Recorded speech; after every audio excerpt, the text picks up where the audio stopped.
안녕하세요. 오늘도 사연살롱을 찾아주셔서 감사합니다. 40대 끝자락을 살고 있는 여성이에요. 나이가 들면 시간이 빨리 간다고 하더니 요즘은 정말이지 일주일이 순식간에 지나가네요.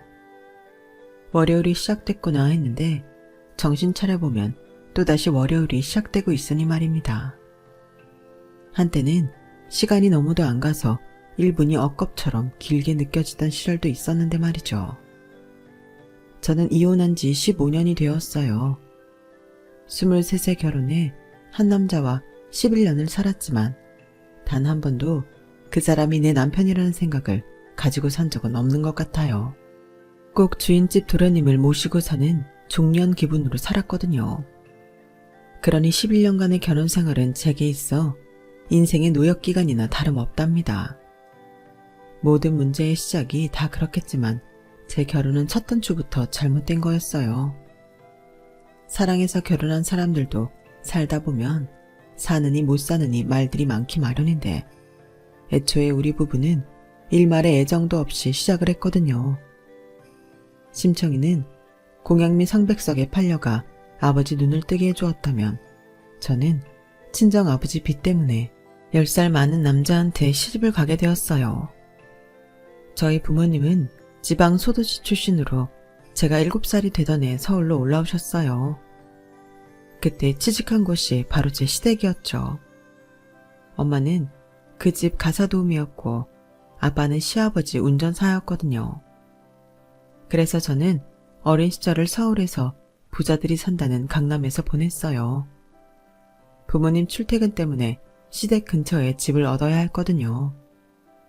그렇다고 시댁처럼 대저택에 살았던 건 아니고 같은 강남이지만 형편은 180도 다른 무허가 판자촌이었어요. 강남이란 곳이 참 희한한 것이더라고요.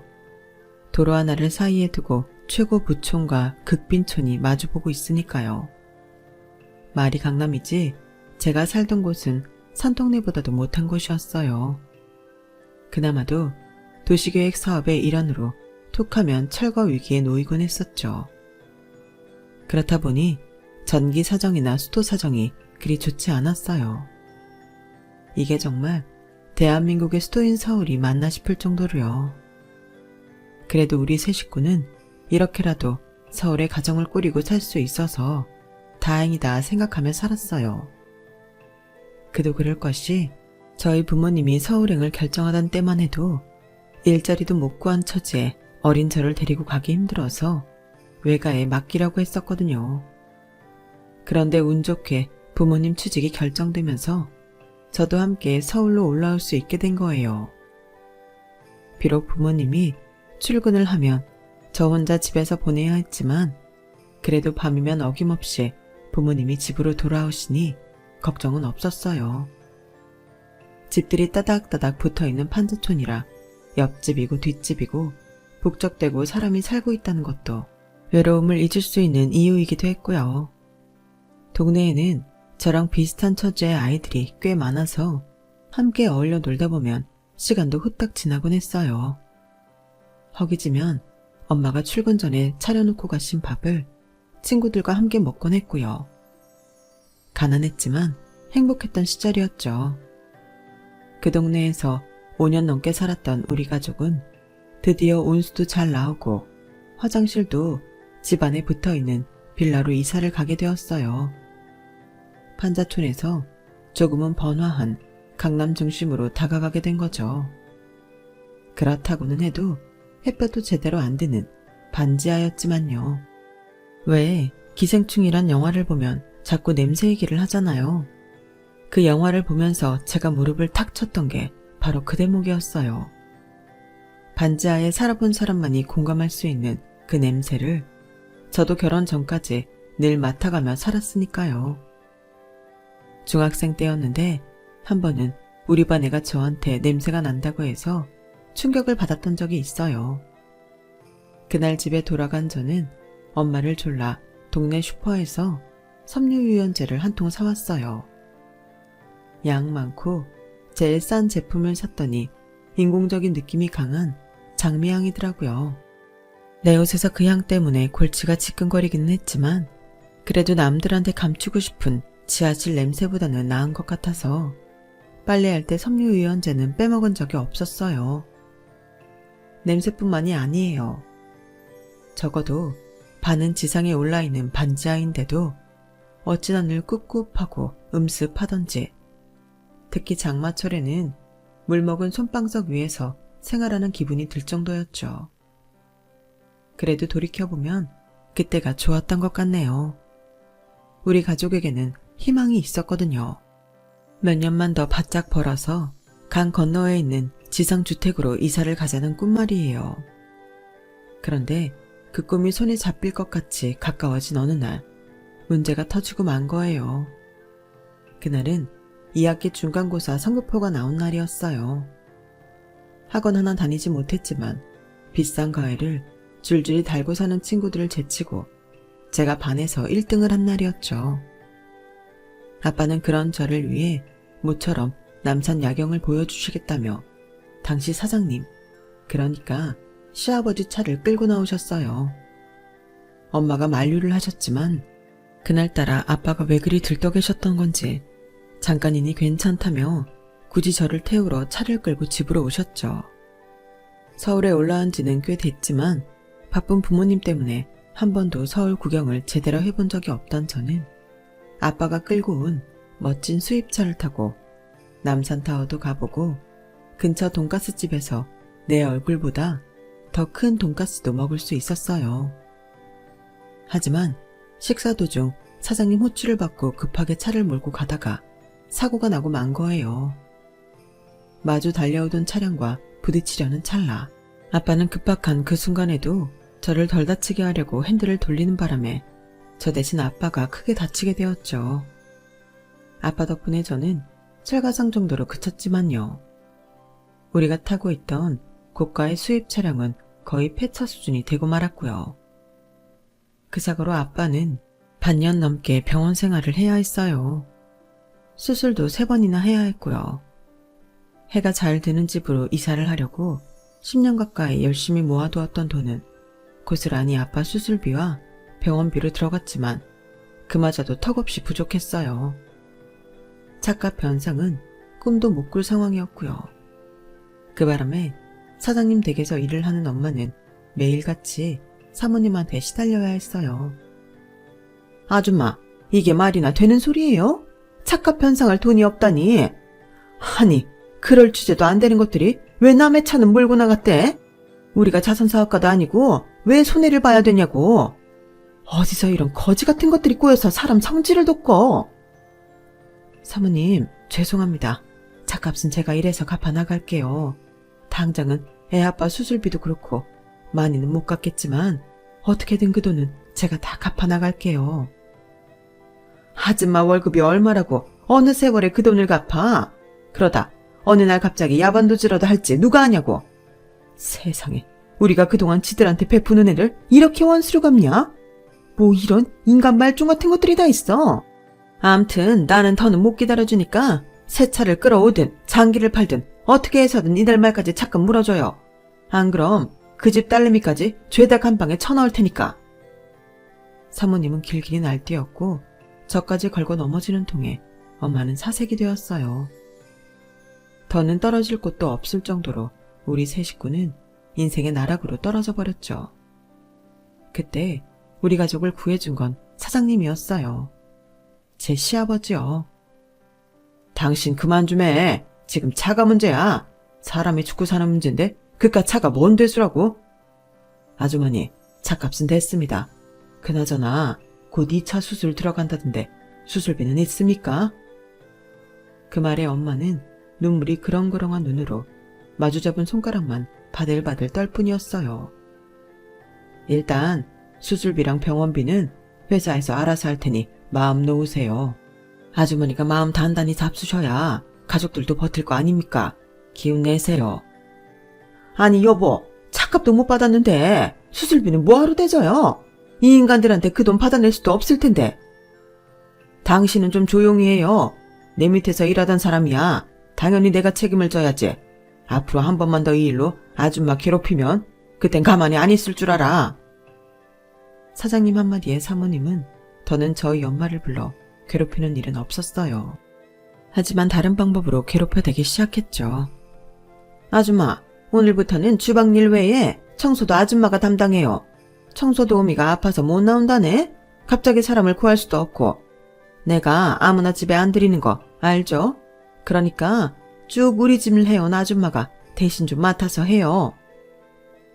원래 저희 엄마는 주방일만 맡아서 해왔고 집안 청소며 세탁은 다른 분이 하셨었는데 갑자기 사람을 줄인 거예요. 돈 받아낼 길이 안 보인다 싶으니 대신 노동력으로라도 받아내야겠다 생각하신 거죠. 그 바람에 엄마는 새벽부터 밤 늦게까지 일을 해야 했어요. 집이 넓어서 청소하는 것만으로도 엄마는 기진맥진이 됐지만 그렇다고 원래 하던 일을 설렁설렁 할 수는 없었어요. 손걸레를 들고 선반은 물론 난간 구석까지 꼼꼼히 쓸고 닦아댔죠. 엄마가 그렇게 억척을 떨며 청소를 할 때마다 이제는 아들한테 정권을 넘겨주고 뒷방 늙은이로 살고 계시던 노할머니가 그 모습을 말없이 지켜보셨더랬나 봐요. 상대해주는 가족이 없어 적적해 그러시나 했는데 하루는 휠체어에 앉아 청소를 하는 엄마를 물끄러미 바라보며 그러시더래요. 아주머니는 일당이 얼마나 됩니까? 한 기백은 받나요? 네, 일당이 그렇게 비싼 가사도우미가 어디 있나요? 월급이면 몰라도. 그래서 하는 말입니다. 요즘엔 정직하고 성실한 사람을 미련하다고 한답디다. 자기 집 일을 열심히 해주는 사람한테 고맙다는 인사는 못할 망정 빈정거리기나 하는 노할머니 때문에 엄마는 마음이 더 상하게 되었어요. 물론 나중에는 노할머니의 본심을 알고 많이 놀라긴 했지만요. 엄마는 과중한 업무로 인해 매일 밤 초조감이 돼서 집에 돌아왔어요. 그런 엄마를 두고 볼 수 없었던 저는 주말마다 엄마를 따라가 대신 청소일을 돕곤 했어요.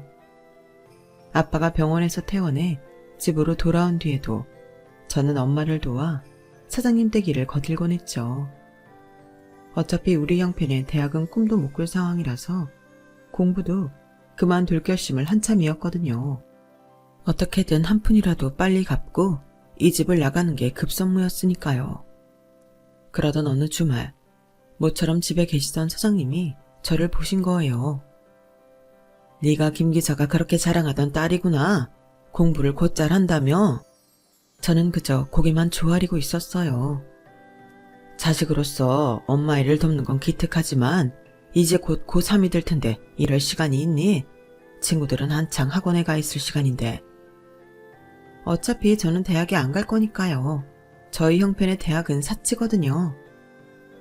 자신이 없는 건 아니고? 그건 아니에요. 지금까지 학원 한 번 안 다니고도 1등 놓친 적 없어요. 대학을 안 가겠다는 건 못해서가 아니라 제 의지에 따른 결정이에요. 그 말에 사장님은 빙그레 웃으시더니 그러시더라고요. 그럼 증명해봐라. 네가 네 실력으로 명문대에 들어간다면 4년 내내 네 등록금은 내가 주마. 어때? 한번 해보겠니? 솔직히 그 말이 믿기지 않았어요. 하지만 믿고 싶었어요. 그만큼 제 상황이 절박했으니까요. 대학만 졸업할 수 있다면 지금보다 우리 집 살림에 보탬이 될 수 있을 테니까요. 사회에서 고졸과 명문대 졸업자는 초봉부터가 다르잖아요. 그래서 마음을 다잡고 공부를 시작했어요. 매일 밤 파김치가 돼서 돌아오는 엄마를 보는 건 가슴이 아팠지만 그래도 우리 세 식구가 이 캄캄한 암흑 속을 빠져나가려면 내가 공부로 성공하는 길밖에 없다는 걸 알기에 눈 감고 귀를 닫고 죽기 살기로 공부에 매달렸죠. 그렇게 해서 저는 1년 뒤 서울대에 합격할 수 있었어요. 사장님은 약속대로 전학기 등록금을 대주셨죠. 덕분에 아르바이트를 해서 버는 돈은 고스란히 우리 집 생활비로 쓸 수 있었어요. 조금씩 상황이 나아질 기미를 보이기 시작한 거죠. 하지만 인생이 어디 그렇게 술술 풀리기만 하나요? 사고로 한쪽 다리를 못 쓰게 된 아빠는 가장으로서 제 몫을 할 수 없는 상황에 좌절했고 현실을 잊으려 술에 의존하게 되었어요. 그러다 몸도 정신도 망가지게 되었죠. 세상이 자신을 무시한다며 툭하면 집안 살림을 부수고 엄마한테 손찌검까지 하기 시작했어요. 몇 년 사이 아빠는 제가 알던 아빠가 아닌 완전 낯선 사람이 되고 말았어요. 그러다 술에 취해 밤거리를 헤매다 음주 차량에 치여 세상을 떠나고 말았죠. 어이없게도 차 사고로 자신의 인생을 날리고 빚더미에 앉았던 아빠는 두 번째 차 사고로 목숨을 잃었지만 빚은 갚을 수 있었어요. 덕분에 엄마는 아빠 사망 보험금을 사모님께 고스란히 전해드리곤 그 집 일을 그만둘 수 있었고요. 물론 사장님이 지원해주신 아빠 병원비까지는 갚아드릴 수는 없었지만 어찌됐든 우리 모녀는 0에서 다시 시작을 할 기회를 얻게 된 거죠. 사장님 댁을 나온 엄마는 인력사무실에 등록해 일당제 파출 일을 시작했어요. 일할 자리만 확보된다면 한 가게의 정직원으로 일하는 것보다 벌이가 훨씬 더 좋았거든요. 도시락 공장 반찬가게, 공사장 한밭집, 때로는 길거리 포장마차에서도 이 일을 하셨어요. 가난을 벗어나기 위해 길을 쓰고 일을 하셨죠. 그렇게 열심히 산 덕에 제가 대학교 3학년이 되던 해 드디어 반지하에서 탈출할 수 있었어요. 지긋지긋한 강남을 떠나 저희 학교와 5정류장 거리인 동네의 3층 빌라로 이사를 하게 되었어요. 집을 고르면서 우리 모녀가 중점적으로 본 건 해가 잘 드는 집, 이거 하나였어요. 그 소원대로 구한 집에서 첫날 아침을 맞은 우리 모녀는 거실 창으로 쏟아져 들어오는 햇살을 보며 울컥할 수밖에 없었죠. 햇빛은 분명 공짜인데 가난한 사람은 그 공짜 햇빛도 어렵게 받고 사는구나 생각되더군요. 이제 과거는 잊고 새로운 인생을 살면 되겠다 생각했어요. 그런데 그러던 차에 사장님한테 연락이 온 거예요. 점심을 사주시겠다고 잠깐 보자고 말이죠. 제 대학 등록금도 대주고 계시니 이번만큼은 제가 밥이라도 대접해야겠다 싶어서 현금을 준비해서 나갔어요. 다행히 며칠 전에 받은 아르바이트비가 수중에 있었거든요. 그런데 막상 나가보니 사장님만 나오신 게 아니더라고요. 웬 젊은 남자가 옆자리에 떡하니 앉아 있었어요. 온몸에 명품을 두른 남자는 딱 보기에도 껄렁껄렁해 보였어요. 인사들 하지. 혜민 양, 이쪽은 내 아들이에요. 미국에서 공부하다가 얼마 전에 한국으로 들어왔어요. 남자는 심드렁하게 내가 왜 저런 거한테 인사를 해야 되나 하는 표정이 역력했죠. 하지만 그건 저도 마찬가지였어요.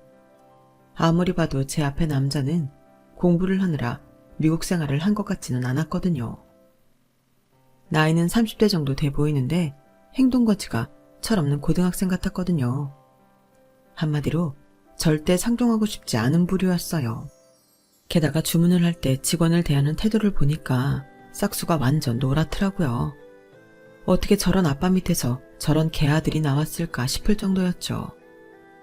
어느 정도 식사를 마친 사장님은 중요한 회의가 있다시며 먼저 일어날 테니 천천히 식사를 하라고 하셨어요. 그러시면서 저를 잠시 밖으로 부르시더라고요. 녀석이 어릴 때부터 해외에서 생활해놔서 한국에 친구가 없어요. 철없는 아들놈을 맡겨서 미안하지만 혜민 양이 오늘 데리고 다니면서 서울 구경 좀 시켜줘요. 이참에 내 아들한테 맛있는 것도 많이 얻어먹고 백화점 가서 백도 좀 사달라 그러고 그럼 혜민 양 믿고 갑니다. 차라리 그동안 대준 등록금을 갚으라고 하는 게 낫지. 어디 저런 개차반을 떠넘기나 싶었어요. 룸으로 다시 들어와 보니 남자 역시 제가 마음에 안 들었는지 삐딱한 표정으로 그러더군요. 나도 좋아서 나온 거 아니니까 거 얼굴 좀 펴시다. 그러면 거절하시지. 이 자리에 왜 나왔어요? 그랬으면 서로 간에 아까운 시간 낭비 안 했을 거 아닙니까? 그쪽이나 나나 서로 마음에 안 드는 것 같으니 여기서 그만 헤어지죠. 할 말을 마치고 가방을 챙겨드렸는데 남자가 피식 웃으며 그러는 거예요. 누가 마음에 안 든대요? 난 그쪽 마음에 드는데. 그럼 우리 이제 아버지 명령대로 데이트하러 갈까요? 뭐부터 할까요? 쇼핑? 아니면 영화 관람? 그날 저는 제멋대로인 남자한테 끌려다니며 난생 처음 백화점 명품관에도 들어가 보고 연예인들이 다니는 헤어샵에도 가게 되었어요. 남자는 제 머리 끝부터 발끝까지 돈으로 발라주었거든요. 그리고 여느 연인들처럼 저희 집까지 데려다주며 차 문까지 직접 열어주더군요. 난생 처음 받아보는 공주 대접에 어안이 벙벙했지만 겉으로는 내내 무심한 척 연기를 했어요. 혜민씨, 나 그렇게 별로예요. 인물도 이만하면 어디서 안 빠지는 정도는 되고 학벌도 그럭저럭은 되잖아요. 거기다 우리 집에 돈이 무지하게 많은데 어때요? 좀 땡기지 않아요? 글쎄요. 난 남자 얼굴 뜯어먹고 살 생각도 없고 학벌이라면 나도 만만치 않게 좋아서 그닥. 재력은 졸업해서 내 손으로 차차 만들어갈 생각이고요. 그러니 그쪽이 조건이 그리 매력적이지는 않네요. 오늘 감사했습니다. 조심히 가세요. 다시 볼 일 없을 거라는 생각에 평소와 달리 예의 없게 굴었어요. 그런데 남자는 제 이런 모습에 호기심을 느꼈던 모양이에요. 다음 날부터 수시로 전화를 해대기 시작했거든요. 그래도 거절을 하자 급기야 학교까지 찾아왔더라고요. 제 수강 과목은 어떻게 알았는지 번번이 강의실 앞에 떡하니 버티고 서 있는데 사람 미치고 팔딱 뛰겠더라고요. 그래서 남자 소원대로 딱 3번만 만나보기로 했어요. 연애 경험이 전무한 채 학교와 아르바이트밖에 모르고 살았던 저와는 달리 연애 경험이 많았던 남자한테 저는 손쉬운 먹잇감이었을 거예요. 지금 생각해도 그쪽으로는 제가 참 순진했거든요. 저보다 10살이 많았던 남자는 하는 짓을 보면 갓 20살 먹은 사회초년생 같았어요. 세상 물정 모르고 그저 풍족하게만 자라서 지 하고 싶은 거 하고 사는 것밖에 모르는 사람이었거든요. 그래서 볼 때마다 물가에 내놓은 아이 같다는 생각을 하곤 했어요. 제가 이러니 사장님은 오죽하셨겠어요. 하나뿐인 아들이 이러니 그 많은 재산을 지켜내기 위해서라도 당신 아들 짝으로 세상 물정도 알고 비바람도 맞아본 사람이 필요했던 거겠죠. 그리고 마침 사장님 눈에 들어온 사람이 저였을 테고요. 남편은 내가 자기랑 결혼을 결심한 게 3번의 데이트 때문이라고 생각할지 모르지만 솔직히 절대 아니에요. 저는 남편한테 이성적으로 끌린 적이 없거든요. 그럼에도 불구하고 제 인생을 이 남자한테 걸었던 건 바로 사장님에 대한 고마움 때문이었어요. 저희 아빠가 자동차 사고를 내고 오랜 병원 생활을 할 때 사장님이 아빠 수술비랑 병원비 그리고 저희 집 생활에 도움을 주신 건 알고 있었지만 그 외에도 도움을 받았다는 건 결혼 얘기가 나오던 그 무렵에 알게 되었거든요. 2번째 데이트를 마치고 집에 돌아와 엄마한테 그런 얘기를 했어요. 엄마, 그 집 사람들 도대체 나한테 왜 이래? 철없는 아들내미야 철이 없으니 그렇다 치고 왜 사장님까지 날 며느리로 못 띄워서 야단이냐고. 드라마만 봐도 있는 사람들은 있는 사람들끼리 사도 맺고 그러잖아. 돈을 안 따진다 쳐도 의사나 하다못해 변호사라도 된다면 모르겠지만 난 그저 일개 회사원일 뿐인데 왜 나한테 이러냐고. 혹시 내가 모르는 비밀이라도 있는 거 아니야? 나 데려다가 간이라도 떼어달라고 그러려는 건가? 진짜 이해가 안 된다니까. 제 말에 엄마는 말없이 낮은 한숨을 쉬셨어요. 혜민아, 넌 정말 이 결혼 싫은 거니? 죽어도 안 되겠어? 엄마까지 왜 이래? 그 집이랑 우리 집 어울리기나 해? 일단 사는 집만 비교해봐. 우리 그 집 화장실만한 집에서 살아. 수입은 뭐 비교할 것도 없고. 게다가 아빠가 사장님 운전기사였고 엄마는 그 집 도우미였는데 하루아침에 사돈으로 만날 수 있겠어? 어디 마음 불편해서 살겠냐고. 그건 그렇긴 하지만 사장님도 원하신다잖니. 그럼 그런 문제는 전혀 신경 쓰지 않는다는 거 아니겠어?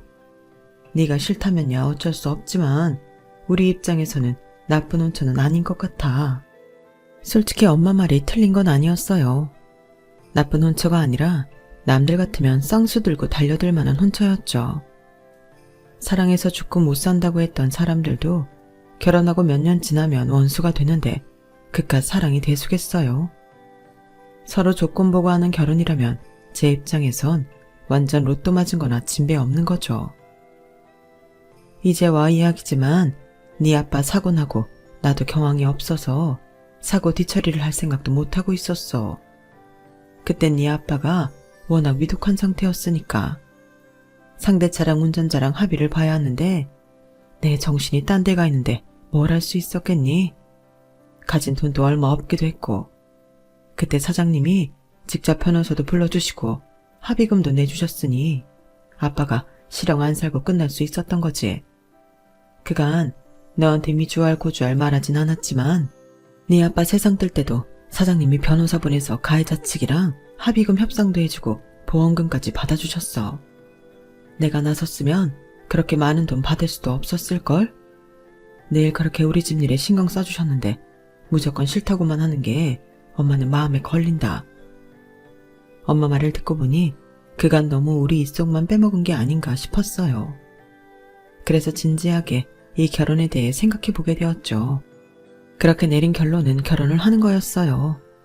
제 결정에 사장님은 무척이나 기뻐하시더군요. 남편감 역시 그랬고요. 다만 사모님은 하늘이 무너지는 심정이셨던가 봐요. 제가 인사를 드리러 댁에 찾아갔더니 안방에서 대성통곡을 하고 계셨어요. 내가 이 꼴 보려고 내 아들 애지중지 키웠는 줄 알아요? 당신 어떻게 이런 결혼을 시킬 수가 있어요? 주변에서 뭐라고들 하겠냐고요. 하고 많은 혼쳐두고 왜 하필 우리 집에서 부리던 인간들이랑 사돈을 맺냔 말이야. 당신 나한테 왜 이러는 거냐고. 이 사람아, 어떻게 이렇게 자기 자식을 몰라. 주원이 녀석한테 회사 맡기면 얼마나 갈 것 같아? 10년도 못 가서 회사 말아먹을 놈이라고. 혜민이처럼 똑똑한 애를 옆에 붙여놔야 당신이랑 나 죽고 난 후에도 우리 회사 살아남을 수 있다고. 집안 배경이 무슨 소용이야. 본인이 잘나고 똑똑해야지. 그러니까 당신 괜한 고집 부리지 말고 반갑게 며느리 맞을 생각이나 해. 제가 이미 집안에 들어와 있는 걸 모르는 사장님 내외는 안방에서 한바탕 말다툼을 벌이셨어요. 결국 아버님의 설득으로 어머님도 결혼을 찬성하긴 하셨지만 어느 정도 거리를 두고 지켜보는 느낌이었어요. 결혼을 한 이후에도 저는 다니던 회사에서 직장 생활을 이어갔어요. 아버님은 제가 회사로 들어오길 바라셨지만 제가 그러기 싫었거든요. 어떻게 들어간 대기업인데 아무리 오너가 시아버지라고 해도 중소기업으로 가는 건 말이 안 되죠. 남편도 제가 원한다면 어디에서 일하건 상관 않겠다고 했고요. 내가 왜 당신이랑 결혼했는 줄 알아? 당신이 우리 집 재산에 관심이 없어서. 우리 아버지는 내가 못 믿어서 잘난 며느리 들이려고 늘 버리섰거든. 근데 만나보니까 잘난 여자들이 하나같이 우리 집 재산에 눈독을 들이더라고. 날 밀어내고 자기가 오너 자리에 앉을 생각들 뿐이었지. 근데 내가 또 그 꼴은 못 봐주잖아. 그래서 지금까지 아버지가 주선한 선자리는 다 파투를 내고 다녔어. 당신만 빼고 말이지. 결혼 전에는 남편이 세상 물정 모르는 도련님인 줄 알았는데 살아보니 꽤 영악한 사람이더라고요. 왜 머리는 나쁜데 눈치 빠르고 욕심 많은 사람들 있잖아요. 제 남편이 그랬어요. 남편이 본격적으로 이빨을 드러낸 건 아버님이 갑자기 쓰러지신 뒤였어요. 아버님은 돌아가시기 전까지 저를 차기 오너 자리에 앉히려고 측근들을 불러 장기 계획을 짜고 계셨는데 시작도 하기 전에 뇌출혈로 쓰러지고 만 거죠. 중환자실에서 일주일간 의식 없이 지내시다가 결국 세상을 떠나고 마셨어요. 그 일주일 동안 남편은 아버님이 저에게 회사를 물려주시려 했다는 사실을 알고는 저를 대하는 태도가 이전과는 완전히 달라졌어요. 대표직에 취임한 남편이 가장 먼저 한 일은 아버님의 최측근들을 잘라내는 거였어요. 아버님과 함께 저를 차기 대표로 밀고 있었다는 게 이유였죠. 그리고는 기존의 사업을 접고 자기가 원하는 신사업을 몇 가지 시작했는데 정확한 시장조사 없이 즉흥적으로 벌인 일이라서 실적은 고사하고 회사에 큰 타격만 입히고 말았어요. 그래서 아버님이 돌아가시고 3년도 안 돼서 회사가 휘청거리가 되었죠. 상황이 그 지경이 되고 나니까 남편이 저를 회사로 불러들이더라고요. 자기 밑에 들어오라고요. 정말 가기 싫었지만 이러다 아버님이 힘들게 이룬 회사를 하루아침에 날려버리게 될 것 같아서 울며 겨자 먹기로 다니던 직장에 사표를 내고 남편 회사로 들어갔어요. 가보니 가관도 아니었죠. 제가 전문 경영인이 아님에도 불구하고 허점이 수없이 보일 정도였으니까요. 그리고 그 원흉은 제 남편이었어요. 자기 기분에 따라 사업만 버려놓고 책임을 지지 않으니 뭔들 잘 되겠어요. 게다가 시어머니는 호랑이 없는 굴에 여우가 왕노릇한다고 툭하면 회사에 오셔서 어찌나 혼수를 두시는지 몰라요. 안 그래도 눈에 가시였던 저를 집에서는 물론이고 회사에서도 엄청 기죽이려고 노력하셨죠. 넌 잘난 것도 없는 애가 남편 내조나 할 일이지 뭐 한다고 회사에 나와 자리를 차지하고 있어? 니깎게 알면 뭘 한다고. 너 회사에 나오고부터 회사 꼬롱망된 거 안 보이니? 오죽하면 내가 평생 오지 않던 회사까지 찾아왔겠니? 어머님, 지금 겪고 있는 회사 위기는 저 때문이 아니에요. 저는 그걸 수습하려고 들어온 거라고요. 이게 뭘 잘했다고 고개 빳빳이 들고 대들어? 그럼 내가 없는 말 지어하겠니? 나는 니만 못해서 그동안 남편 뒤에서 내조만 하고 살았는 줄 아니? 어디서 건방을 떨어? 잔말 말고 괜히 내 아들 앞길에 눕게 치지 말고 집에 들어앉아 애나 가질 생각을 해. 결혼한 지 10년이 넘었는데 어쩜 애 가질 생각을 안 해? 어머님, 애 문제는 여기서 이러지 마시고 그이한테 말씀하세요. 왜 집안일을 회사까지 끌고 나오세요? 애 문제도 그래요. 저도 애 갖고 싶었죠. 근데 남편이 애라면 질색을 하는 걸 어쩌겠어요. 그런데도 어머님은 늘 모든 걸 제 탓으로 넘기셨죠. 또 남의 탓이지. 넌 항상 그런 식이더라. 집에서도 안 들어쳐먹으니 내가 회사까지 쫓아나와 이러는 거잖아. 네가 사람이라면 이러면 안 된다. 그동안 우리가 거지 가서 니네 친정 한두 푼 도와줬니? 장장 5년이나 네 친정 식구들 병원비며 생활비까지 대줬어. 그런데 어떻게 은혜 갚을 생각은 않고 남의 집 대까지 끊으려 들어? 아, 머리야. 하여간 넌 정말이지 마음에 드는 구석이 하나도 없어. 아, 그놈의 연금만 아니었으면 이런 건 집에 들이는 게 아니었는데. 일부러 회사 직원들 다 보는 앞에서 창피를 주는 시어머니 때문에 회사를 옮길까 하는 생각도 수없이 했지만 그래도 아버님과의 정을 생각해 꾹 참았어요. 그렇게 11년을 버텼는데 돌아온 건 남편과 시어머니의 배신뿐이었죠. 연로하신 시할머니가 위독하시다는 연락을 받고 병원으로 달려갔더니 병실에 저희 엄마가 와 계시더라고요. 정확히는 간병인 대신 엄마가 시할머니를 간병하고 계시더라고요. 엄마가 여기에 왜 있어? 그동안 일하느라 바쁘다던 게 여기 와 있느나 그랬던 거야? 말 좀 해봐. 도대체 엄마가 왜 여기 있냐고. 목소리 낮춰. 할머니 들으셔. 그 얘기 나중에 하고 일단 할머님 상태나 지켜보자. 근데 네 시어머니고 남편이고 어째 코빼기도 안 비춘다니. 집안 어른이 위독하시다는데.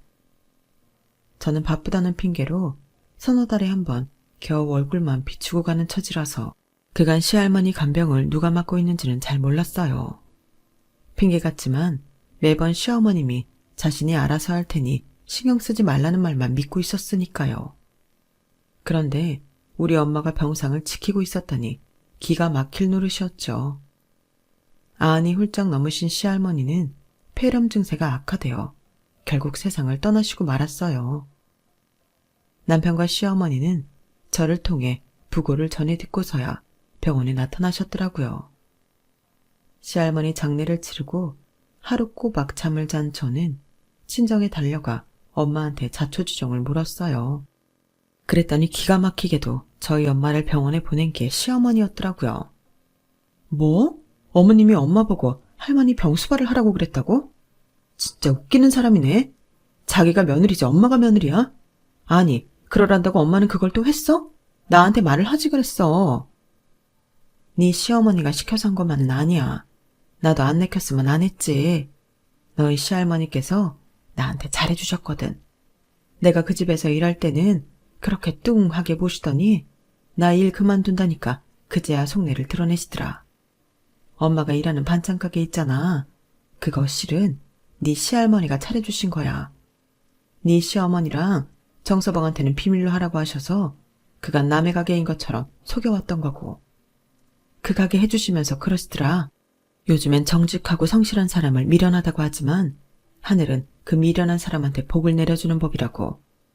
내 집에서 열심히 일해준 보너스다 생각하고 당당하게 받으라고. 꼬장꼬장한 양반이다 생각했는데 속이 깊은 분이시더라. 그래서 네 시어머니한테 전화 왔을 때 군소리 않고 병수발하기로 했던 거야.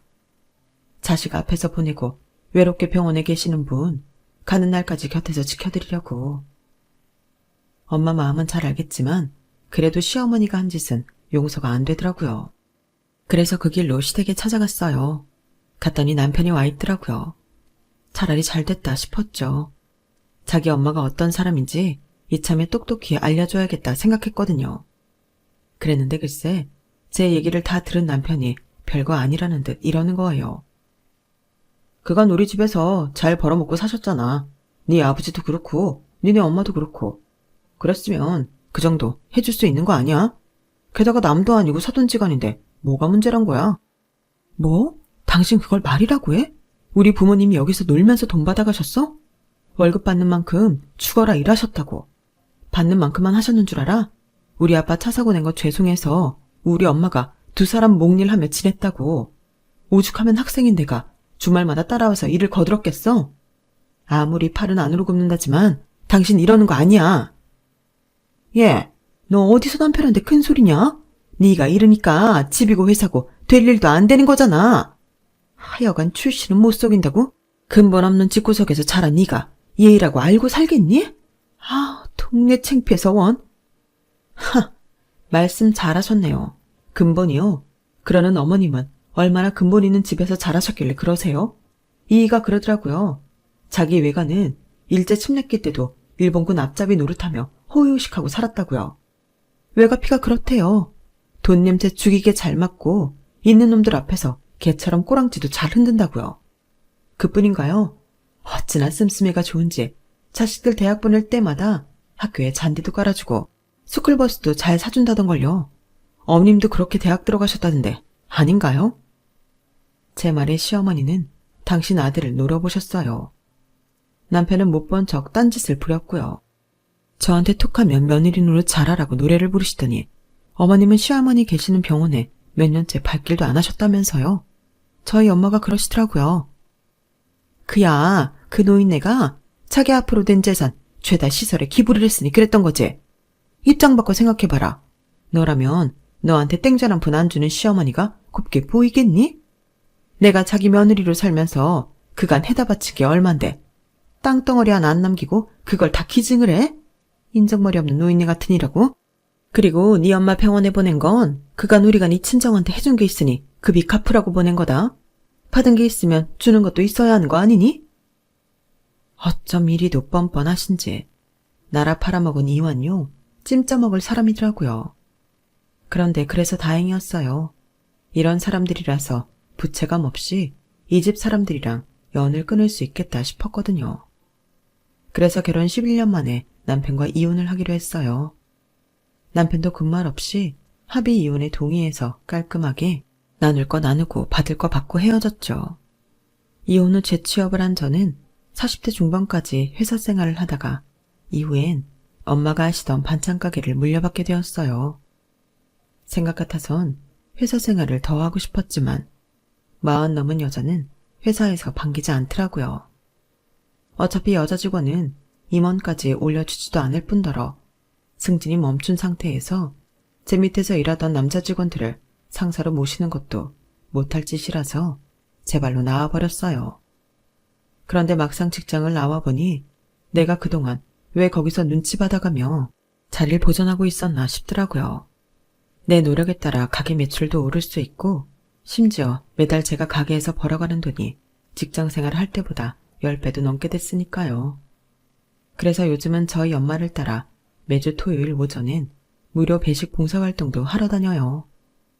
저희 가게에서 만든 김치며 밑반찬에 그날그날 국 한 가지 끓여서 나눠드리고 있는데 힘은 좀 들어도 보람은 있더라고요. 개처럼 벌어서 정승같이 쓰라더니 그 말이 이런 거구나 싶기도 하고요. 그런데 몇 주 전 쪽방촌에 배식 봉사를 갔다가 거기서 생각지도 못한 사람을 만났지 뭡니까. 15년 전에 이혼했던 전 남편이 거기서 지내고 있더라고요. 저를 본 남편은 마치 하늘에서 내려온 동아줄이라도 잡는 심정으로 한 걸음에 달려와 저를 향해 여보 라고 부르더군요. 기가 막혀서 정말. 저랑 이혼하고 7년쯤 지나 회사는 법정 관리에 들어갔고 집에는 빨간 딱지가 붙게 됐는데 그 충격으로 시어머니는 세상을 떠나시고 저 남편은 한동안 몰래 은닉해둔 재산으로 먹고 살았다더군요. 하지만 버는 거 없이 쓰기만 하니 그 돈도 몇 년 한가 다 사라지고 일용직을 전전하다 쪽방촌까지 들어오게 됐다네요. 그러면서 이렇게 다시 만나게 된 거 보니 우리가 인연은 인연인 것 같다면서 제게 엉겨붙들어 들었어요. 그래, 그쪽 말대로 우리가 만날 인연이었나 보네. 근데 인연도 인연 나름 아니겠어? 나 매주 토요일마다 우리 엄마랑 무료 배식 봉사해. 그러니까 배고프면 와서 밥 먹고 가. 우리 인연은 딱 거기까지니까. 헛된 꿈 꾸지 말고. 그나마도 내가 그쪽한테 이런 아량을 베푸는 건 돌아가신 아버님과 시할머니한테 받은 은혜 때문이라는 것만 알아둬. 그러니까 밥술 뜰 때 마음속으로 아버님 할머니께 감사 인사나 하라고.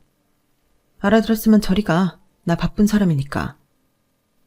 매정한 제 말에 전 남편은 욕설을 퍼부으며 난동을 부렸고 배식줄을 서 있던 쪽방촌 사람들이 그런 전 남편을 쫓아내 주었어요.